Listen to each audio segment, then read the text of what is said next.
Kain en Abel. Nadat Adam en Eva uit die tuin is, het hulle 2 seuns gehad. Hulle name was Kain en Abel. Soos boeties maar is, was die 2 verskillend en het hulle ook verskillende belangstellings gehad. Hulle het ook verskillende werke gedoen.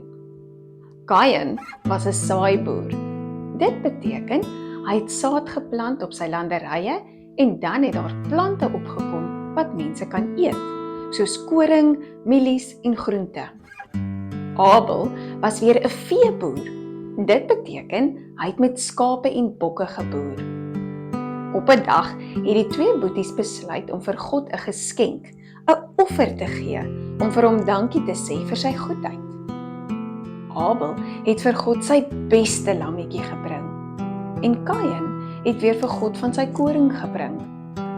God het gesien dat Abel 'n goeie hart het en sy beste vir God gegee het. En hy het Abel se geskenk aanvaar. Maar Kain se hart was nie so goed nie. En God was nie bly oor sy geskenk nie. Toe raak Kain jaloers op Abel. Hy het heeldag gekla en was kwaad. "Hoekom is jy kwaad, Kain?" het God gevra.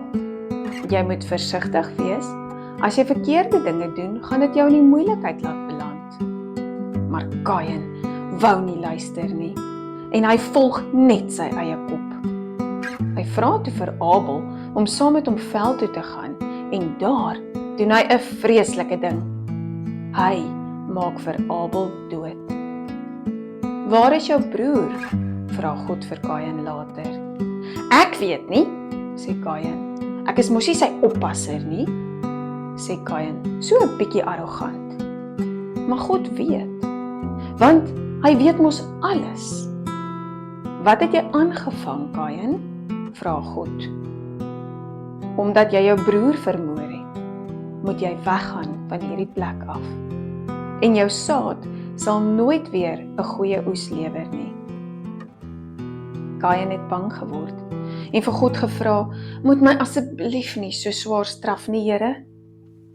En God het beloof dat hy vir Kain sal veilig hou. "Ek sal jou beskerm," het God gesê. En Kain het gaan woon in die land van Nod.